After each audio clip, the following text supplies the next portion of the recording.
রহস্য, রোমাঞ্চ, ভয়, হাসি, প্রেম, দুঃখ, সমস্ত কন্টেন্টের সেরা ঠিকানা কথা ও কাহিনী এন্টারটেইনমেন্ট। বিনোদনের নতুন অধ্যায়।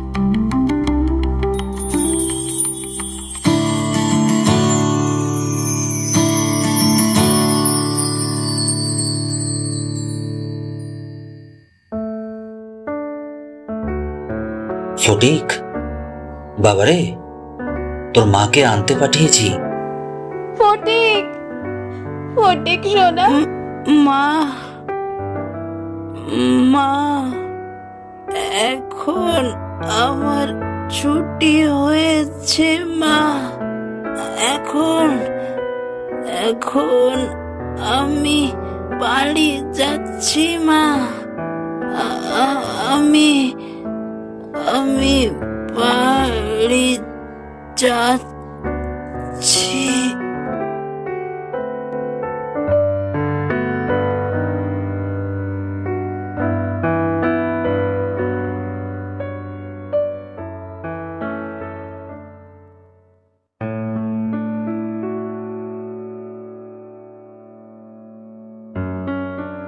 নমস্কার।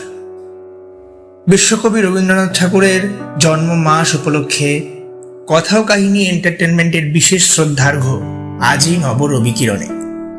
আমাদের আজকের উপস্থাপনা বিশ্বকবি রবীন্দ্রনাথ ঠাকুরের লেখা একটি গল্প, ছুটি।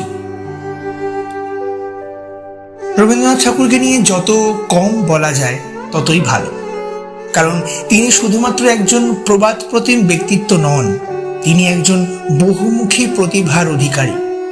শুধুমাত্র কাব্য সাহিত্য নয়, চিত্রশিল্পী, সঙ্গীত রচনা সহ সমস্ত ক্ষেত্রে তিনি বিশেষ পারদর্শিতার পরিচয় দিয়েছেন। আজকের গল্প পাঠে প্রদ্যুৎ, গল্পের সূত্রধার সুপর্ণ।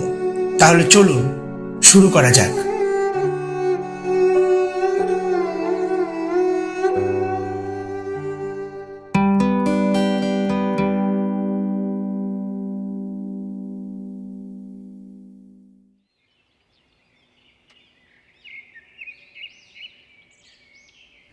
বালক দিগের সর্দার ফটিক চক্রবর্তীর মাথায় চট করিয়া একটা নতুন ভাবোদয় হইল। নদীর ধারে একটা প্রকাণ্ড শালকাষ্ঠ মান্ডুলে রূপান্তরিত হইবার প্রতীক্ষায় পড়িয়াছিল। স্থির হইল সেটা সকলে মিলিয়া গড়াইয়া লইয়া যাইবে। যে ব্যক্তির কাঠ আবশ্যককালে তাহার যে কতখানি বিস্ময়, বিরক্তি এবং অসুবিধা বোধ হইবে তাহার উপলব্ধি করিয়া বালকেরা এ প্রস্তাবে সম্পূর্ণ অনুমোদন করিল। কোমর বাঁধিয়া সকলে যখন মনোযোগের সহিত কার্যে প্রবৃত্ত হইবার উপক্রম করিতেছে, এমন সময়ে ফটিকের কনিষ্ঠ মাখনলাল গম্ভীর ভাবে সেই গুঁড়ির ওপরে গিয়া বসিল। ছেলেরা তাহার এই রূপ উদার ঔদাসীনা দেখিয়া কিছু বিমর্ষ হইয়া গেল। একজন আসিয়া ভয়ে ভয়ে তাহাকে একটু আধটু ঠেলিল, কিন্তু সে তাহাতে কিছুমাত্র বিচলিত হইল না। ওই অকাল অত্যাজ্ঞানী মানব সকল প্রকার ক্রীড়ার অসারতা সম্বন্ধে নীরবে চিন্তা করিতে লাগিল। দেখ, মার খাবি, এই বেলা ওঠ।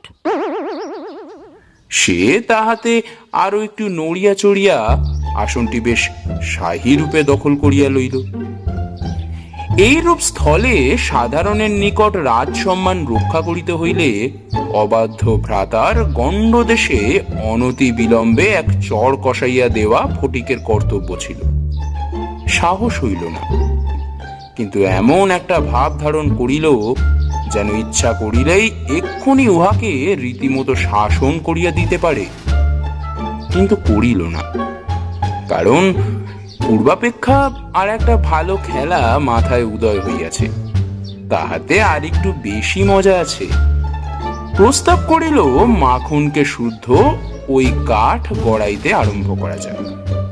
মাখন মনে করিল ইহাতে তাহার গৌরব আছে, কিন্তু অন্যান্য পার্থিব গৌরবের ন্যায় ইহার আনুষয়িক যে বিপদের সম্ভাবনাও আছে তাহা তাহার কিংবা আর কাহারও মনে উদয় হয় নাই। ছেলেরা কোমর বাঁধিয়া ঠেলিতে আরম্ভ করিল। খেলার আরস্তেই এইরূপ আশাতীত ফল লাভ করিয়া অন্যান্য বালকেরা বিশেষ দৃষ্ট হইয়া উঠিল, কিন্তু ফটিক শশব্যস্ত হইল, কারণ মাখন তৎক্ষণাৎ ভূমিশয্যা ছাড়িয়া ফটিকের ওপর গিয়া পড়িল, একেবারে অন্ধভাবে মারিতে লাগিল। এমন সময় একটা বিদেশি নৌকা ঘাটে আসিয়া লাগিল। একটি অর্ধবয়সী ভদ্রলোক কাঁচা গোঁফ এবং পাকা চুল লইয়া বাহির হইয়া আসিলেন। বালককে জিজ্ঞাসা করিল, বাবু, চক্রবর্তীদের বাড়ি কোথায়? ওই হোথা। কোথায়? জানি নে। বলিয়া পূর্ববৎ তৃণমূল হইতে রস গ্রহণে প্রবৃত্ত হইল। বাবুটি তখন অন্য লোকের সাহায্য অবলম্বন করিয়া চক্রবর্তীদের গৃহের সন্ধানে চলিলেন। অবিলম্বে বাঘা বাঘ দিয়ে আসিয়া কহিল, ফটিক দাদা, মা ঠাকুরন ডাক দিছে, চলেন চলেন। বাঘা তাহাকে বলপূর্বক আর কোলা করিয়া তুলিয়া লইয়া গেল। ফটিক নিষ্ফল আক্রোশে হাত পা ছুড়িতে লাগিল। ফটিককে দেখিবা মাত্র তাহার মা অগ্নিমূর্তি হইয়া কহিলেন, আবার আবার তুই মাখনকে মেরেছিস? না, মারিনি। ফের মিথ্যে কথা বলছিস। কখনো মারিনি। মাখনকে জিজ্ঞাসা করো। মাখনকে প্রশ্ন করাতে মাখন আপনার পূর্ব নালিশ সমর্থন করিয়া বলিল, আমাকে মেরেছে। তখন আর ফটিকে সহ্য হইল না। দ্রুত গিয়া মাখনকে এক সশব্দ চড় কষাইয়া দিয়া কহিল, ফের মিথ্যে কথা। মা মাখনের পক্ষ লইয়া ফটিককে সবেগে নাড়া দিয়া তাহার পৃষ্ঠে দুটা তিনটা প্রবল চপেটাঘাত করিলেন। ফটিক মাকে ঠেলিয়া দিল। এই, তুই আমার গায়ে হাত তুলছিস?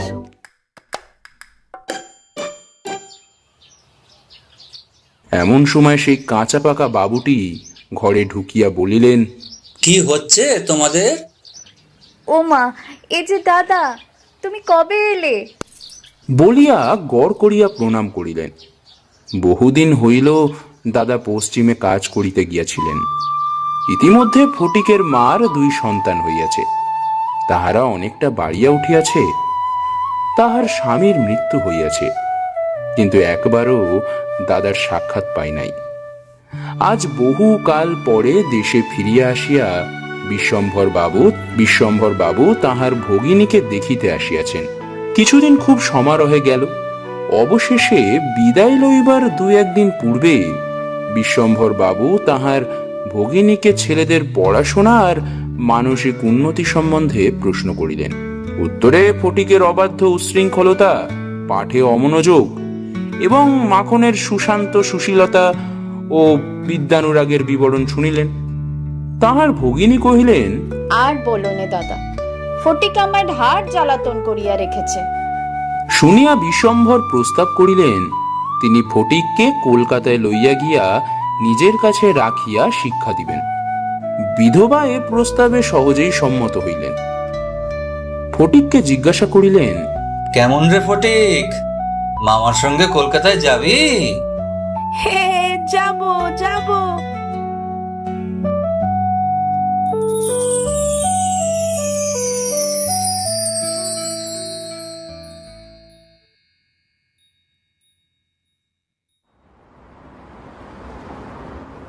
কলকাতায় মামার বাড়ি পৌঁছিয়া প্রথমত মামির সঙ্গে আলাপ হইল। মামি এই অনাবশ্যক পরিবার রাখতে মনে মনে যে বিশেষ সন্তুষ্ট হইয়াছিলেন তাহা বলিতে পারি না। তাহার নিজের 3টি ছেলে লইয়া তিনি নিজের নিয়মে ঘরকন্যা পাতিয়া বসিয়া আছেন। ইহার মধ্যে সহসা একটি 13 বৎসরের অপরিচিত অশিক্ষিত পাড়া গেঁয়ে ছেলে ছাড়িয়া দিলে কিরূপ একটা বিপ্লবের সম্ভাবনা উপস্থিত হয়। বিশ্বম্ভরের এত বয়স হইল, তবে কিছুমাত্র যদি কাণ্ডজ্ঞান আছে। বিশেষত 13-14 বৎসরের ছেলের মতো পৃথিবীতে এমন বালাই আর নাই, শোভাও নাই, কোনো কাজেও লাগে না, স্নেহেরও উদ্রেক হয় না। তাহার সঙ্গ সুখও বিশেষ প্রার্থনীয় নহে। তাহার মুখে আধো আধো কথাও ন্যাকামি, পাকা কথাও জ্যাঠামি, এবং কথা মাত্রই প্রগল্ভতা। হঠাৎ কাপড় চোপড়ের পরিমাণ রক্ষা না করিয়া বেমানান রূপে বাড়িয়া ওঠে। লোকে সেটা তাহার একটা কুশ্রী স্পর্ধা স্বরূপ জ্ঞান করে। তাহার শৈশবের লালিত্য এবং কণ্ঠস্বরের মিষ্টতা সহসা চলিয়া যায়। লোকে সেজন্য তাহাকে মনে মনে অপরাধ না দিয়া থাকিতে পারে না। শৈশব এবং যৌবনের অনেক দোষ মাপ করা যায়, কিন্তু এই সময়ের কোনো স্বাভাবিক অনিবার্য ত্রুটিও যেন অসহ্য বোধ হয়। সেও সর্বদা মনে মনে বুঝিতে পারে পৃথিবীর কোথাও সে ঠিক খাপ খাইতেছে না। এই জন্য আপনার অস্তিত্ব সম্বন্ধে সর্বদা লজ্জিত এবং ক্ষমা প্রার্থী হইয়া থাকে। অথচ এই বয়সেই স্নেহের জন্য কিঞ্চিত অতিরিক্ত কাতরতা মনে জন্মায়। এই সময়ে যদি সে কোনো সহৃদয় ব্যক্তির নিকট হইতে স্নেহ কিংবা সখ্য লাভ করিতে পারে, তবে তাহার নিকট আত্মবিকৃত হইয়া থাকে, কিন্তু তাহাকে স্নেহ কেহ করিতে সাহস করে না, কারণ সেটা সাধারণে প্রশ্রয় বলিয়া মনে করে। সুতরাং তাহার চেহারা এবং ভাবখানা অনেকটা প্রভুহীন পথের কুকুরের মতো হইয়া যায়।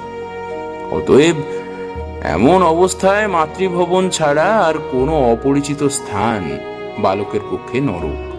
চারিদিকের স্নেহশূন্য বিরাগ তাহাকে পদে পদে কাঁটার মতো বিঁধে।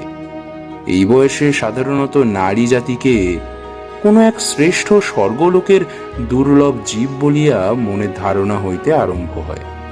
অতএব তাহাদের নিকট হইতে উপেক্ষা অত্যন্ত দুঃসহ বোধ হয়।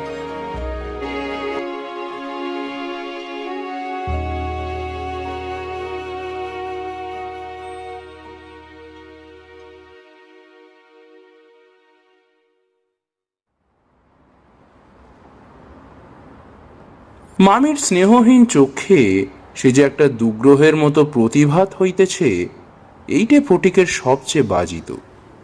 মামি যদি দৈবাত তাহাকে কোনো একটা কাজ করিতে বলিতেন, তাহা হইলে সে মনের আনন্দে যতটা আবশ্যক তার চেয়ে বেশি কাজ করিয়া ফেলিত।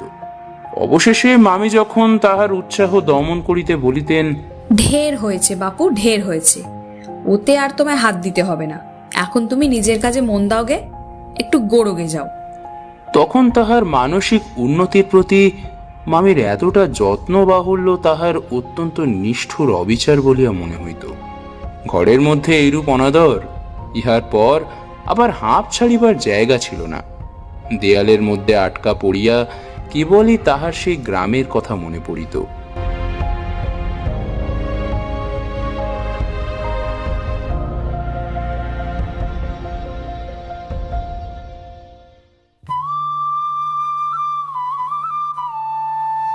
প্রকাণ্ড একটা ঢাউস ঘুড়ি লইয়া বুঁ বুঁ শব্দে উড়াইয়া বেড়াইবার সেই মাঠ, তাইরে নাইরে নাইরে না করিয়া উচ্চ শব্দে স্বরচিত রাগিনী আলাপ করিয়া অকর্মণ্যভাবে ঘুরিয়া বেড়াইবার সেই নদী তীর, দিনের মধ্যে যখন তখন ঝাঁপ দিয়া পড়িয়া সাঁতার কাটিবার সেই সংকীর্ণ স্রোতশ্রেণী, সেই সব দলবল, উপদ্রব, স্বাধীনতা এবং সর্বোপরি সেই অত্যাচারিণী অবিচারিণী মা অহর্নিশি তাহার নিরুপায় চিত্তকে আকর্ষণ করিত।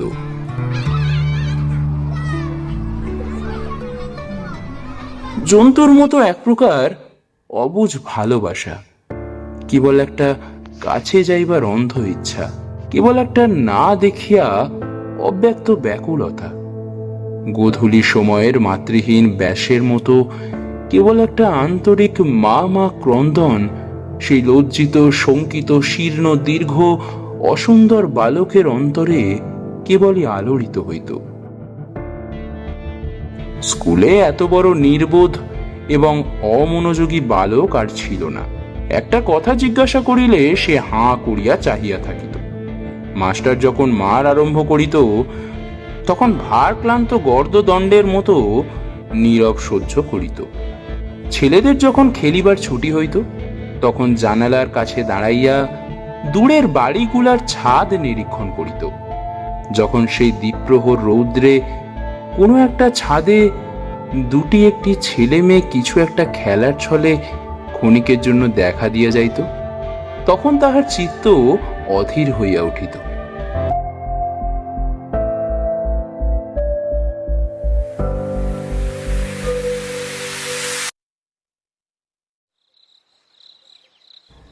একদিন অনেক প্রতীক্ষা করিয়া অনেক সাহসে মামাকে জিজ্ঞাসা করিয়াছিল, মামা, মার কাছে কবে যাব? স্কুলের ছুটি হোক, কার্তিক মাসে তো পুজোর ছুটি, সে এখনো ঢের দেরি, তখন নিয়ে যাব। একদিন ফটিক তাহার স্কুলের বই হারাইয়া ফেলিল। একে তো সহজেই পড়া তৈরি হয় না, তাহার উপর বই হারাইয়া একেবারে নাচার হইয়া পড়িল। মাস্টার প্রতিদিন তাকে অত্যন্ত মারধর অপমান করিতে আরম্ভ করিলেন। স্কুলে তাহার এমন অবস্থা হইল যে তাহার মামাতো ভাইরা তাহার সহিত সম্বন্ধ স্বীকার করিতে লজ্জা বোধ করিত। ইহার কোনো অপমানে তাহারা অন্যান্য বালকের চেয়েও যেন বলপূর্বক বেশি করিয়া আমোদ প্রকাশ করিত। অসহ্য বোধ হওয়াতে একদিন ফটিক তাহার মামির কাছে নিতান্ত অপরাধীর মতো গিয়া কহিল, বই হারিয়ে ফেলেছি। বেশ করেছো, আমি তোমাকে মাসের মধ্যে 5 বার করে বই কিনে দিতে পারিনি। ফটিক আর কিছু না বলিয়া চলিয়া আসিল। সে যে পরের পয়সা নষ্ট করিতেছে এই মনে করিয়া তাহার মায়ের উপর অত্যন্ত অভিমান উপস্থিত হইল। নিজের হীনতা এবং দৈন্য তাহাকে মাটির সহিত মিশাইয়া ফেলিল। স্কুল হইতে ফিরিয়া সেই রাত্রে তাহার মাথা ব্যথা করিতে লাগিল এবং গা শিরশির করিয়া আসিল। বুঝিতে পারিল তাহার জ্বর আসিতেছে। বুঝিতে পারিল ব্যামো বাঁধাইলে তাহার মামির প্রতি অত্যন্ত অনর্থক উপদ্রব করা হইবে। মামি এই ব্যামোটাকে যে কিরূপ একটা অকারণ অনাবশ্যক জ্বালাতনের স্বরূপ দেখিবে তাহা সে স্পষ্ট উপলব্ধি করিতে পারিল। রোগের সময় এই অকর্মণ্য অদ্ভুত নির্বোধ বালক পৃথিবীতে নিজের মা ছাড়া আর কাহারও কাছে সেবা পাইতে পারে এইরূপ প্রত্যাশা করিতে তাহার লজ্জাবোধ হইতে লাগিল।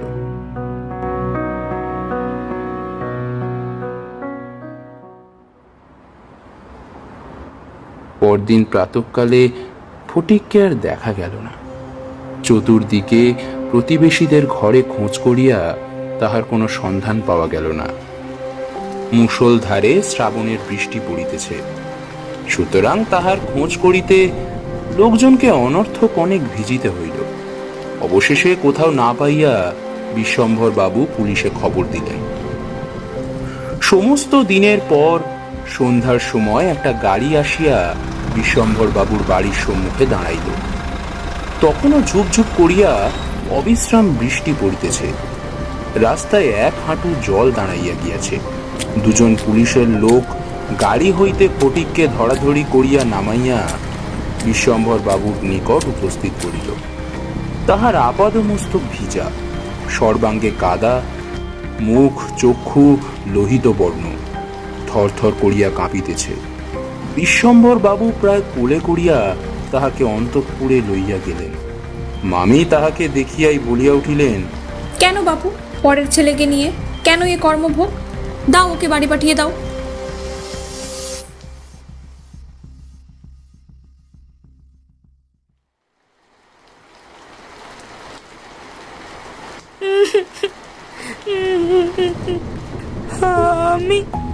আমি মার কাছে যাচ্ছিলুম, আমাকে ফিরিয়ে এনেছে। বালকের জ্বর অত্যন্ত বাড়িয়া উঠিল। সমস্ত রাত্রি প্রলাপ বকিতে লাগিল। বিশ্বম্ভরবাবু চিকিৎসক লইয়া আসিলেন।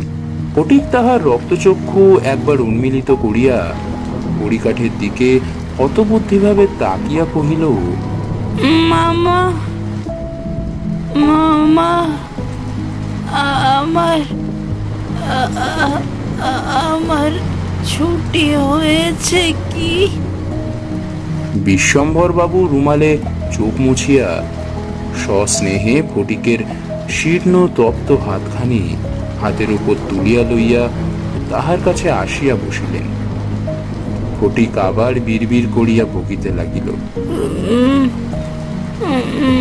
মা মা আমাকে আমাকে মারিস নে মা, সত্যি বলছি আমি কোনো দোষ করিনি মা।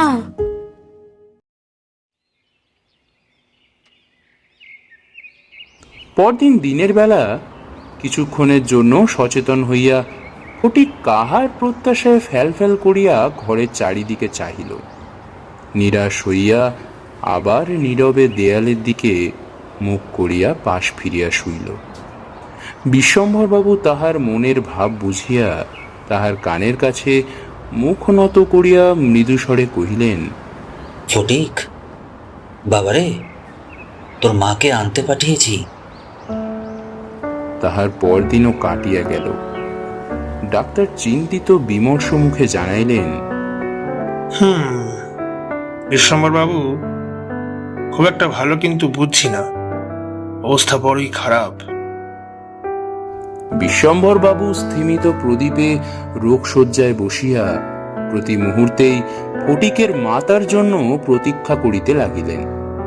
ফটিক খালাসিদের মতো সুর করিয়া করিয়া বলিতে লাগিল, এক পাও মেলে না, দু পাও মেলে না মা।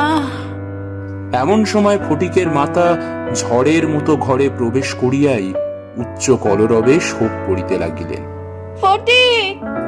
বিশ্বম্ভর বহু কষ্টে তাহার শোকাশ্বাস নিবৃত করিলে তিনি শয্যার উপর আছাড় খাইয়া পড়িয়া উচ্চস্বরে ডাকিলেন, ফটিক!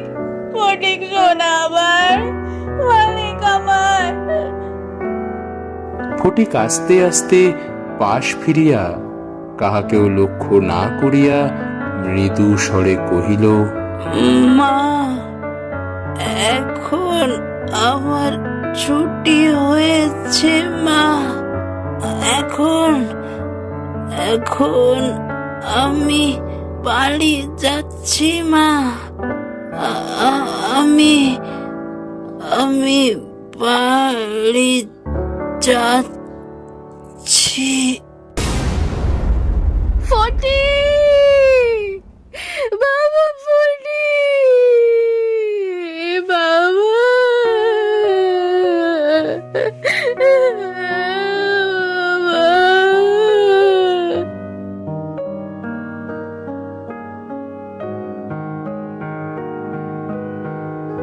শুনলেন ছুটি, রচনা রবীন্দ্রনাথ ঠাকুর, গল্প পাঠে এবং ফটিকের চরিত্রে প্রদ্যুৎ, মাখনের চরিত্রে সুমন, মামার চরিত্রে সুজয় সেনগুপ্ত, মায়ের চরিত্রে পৃথা, মামির চরিত্রে প্রীতি, ডাক্তারের ভূমিকায় বাঘা বাগদি, গল্পের সূত্রধার এবং আবহ সঙ্গীতে আমি সুপর্ণ।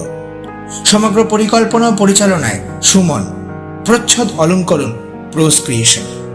শেষ হলো আমাদের আজকের উপস্থাপনা আজই নবরবিকিরণের বিশেষ ভাবনা ছুটি।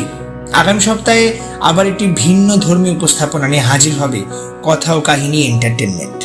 আজকের মতন শুভরাত্রি, সকলে ভালো থাকবেন, ধন্যবাদ।